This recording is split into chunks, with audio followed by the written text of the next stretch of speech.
السلام عليكم، كي دايرين لاباس؟ كنتمنى تكونوا بخير وعلى خير. اليوم الناس بغيت نشارك معكم هاد الوصفة، اللي هي الجارية الصحراوية، وهاد الجارية فيها هاد المكونات معروفين. هاد المكونات عندنا هنايا هاد الورد البلدي، ها هو كتشوفوا أمامكم. هاد الورد البلدي كناخد منه غير 5 دراهم، وكناخد الفيلاجيت 5 دراهم، ولا سنا حرام ولا سنا مكي، المهم هادي راه معروفة كل واحد كيفاش كيقول الاسم ديالها. وهنا 5 تمرات، تقدروا تاخدوا حتى 7 تمرات غير يكون قاصح شوية. هنا واحد المعلقة كبيرة خديتي ديال الزبيب ولا العنب المجفف. وهنا هاد العلك الصحراوي، هاد العلك الصحراوي زوين بزاف، إلا كان متوفر عندكم ديروه، ولا ما كانش متوفر ماشي مشكل، واخا هو راه زوين بزاف في هاد الوصفة. صافي كتاخدي واحد الإناء، أنا خديت هاد الإناء هنايا ديال الإينوكس لأني أنا دايرة الماء كيطيب، يعني خصكم تاخدو الماء يكون غليان باش ديروا هاد الوصفة. درت أنايا هنا الورد البلدي، زدت عليه الفيلاجيت ولا السنحرة، كتزيدي هاد التمرات نحيت منهم أنا العظام ديالهم، 5 تمرات. صافي كديروا العنب المجفف ولا الزبيب، وكتاخدوا هاد العلك الصحراوي. هاد العلك الصحراوي كتاخدوا منه غير كمية قليلة، بحال هكا، وأنا غنزيد شوية. صافي غير هاد الكمية قليلة اللي خصكم ديروا. صافي وكنزيد عليهم هاد المكونات، كنزيد عليهم الماء غليان، يكون الماء غليان. أنا درت هنا 2 إيطرو ديال الماء.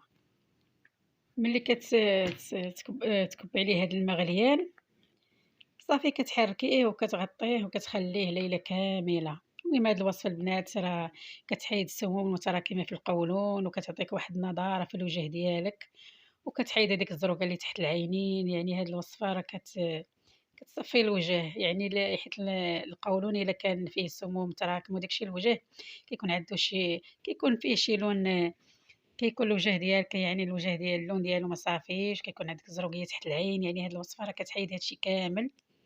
صافي كتغطيه، دابا كتحركي هادشي مزيان، تغطيه تخليه حتى للصباح.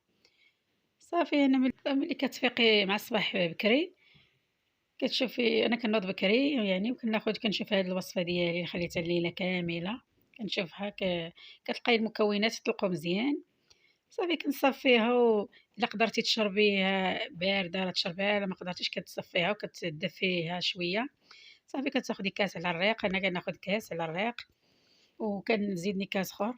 عاد من بعد ناخد واحد، كندير الأشغال ديال البيت ديالي. صافي ناخد واحد المهم الفطور ديالك خصك ضروري تاخدي واحد زلافة ديال الحساء بالحليب. ومن بعد كتبقاي ديري المهم تقدري ديري الحركات في الدار ولا ديري الأشغال ديال البيت. المهم هداك النهار خصك ما تخرجيش فيه، النهار كلّه تبقاي في الدار. ما تاكليش الخبز نهائيًا، ولا الكسكسو ولا الحريرة ولا أي حاجة حامضة، ولا هذا ولا فيها العطرية ولا شي حاجة ما خصكيش تاخديها. هاد النهار كامل خاصك ما تاكليش الخبز نهائيًا، وإلا إلا جعتي خصك تاخدي غير الشعرية بالحليب ولا الحساء بالحليب. المهم هاد النهار كامل خصك تصبري باش تنجح معاك هاد الوصفة. وأنا كناخد دابا ها نتوما كناخد كاس على الريق، كناخد كاس وكنزيد كاس خور. من بعد كديري الأشغال ديال البيت ديالك عاديين. المهم غير نهار كامل ما خاصكش تاخدي الخبز نهائيًا ولا شي حاجة حامضة ولا العطرية ولا، باش تنجح لك هاد الوصفة 100%. حيت ملي كديري هاد الوصفة من بعد، إلا بغيتي ديري أي وصفة موراها ديال زيادة في الوزن ولا ديال التخسيس ولا ديال تبييض الوجه كتنجح معاك 100%، لأنك نقيتي القولون من السموم. لأن القولون إلا كانت فيه السموم متراكمة كتعطي واحد اللون في الوجه ما صافيش، كتكون عندك ديك الزروية تحت العينين. يعني ملي كديري هاد الوصفة كيولي الوجه ديالك صافي، وكتولي فيه واحد النضارة زوينة، وكيمبقاش فيك الزروية تحت العينين. وكتنجح معاك هاد الوصفات كينجحوا 100% ديال الزيادة في الوزن ولا ديال التخسيس ولا ديال تبييض الوجه، من بعد هاد الوصفة اللي كدار مرة في 6 شهور.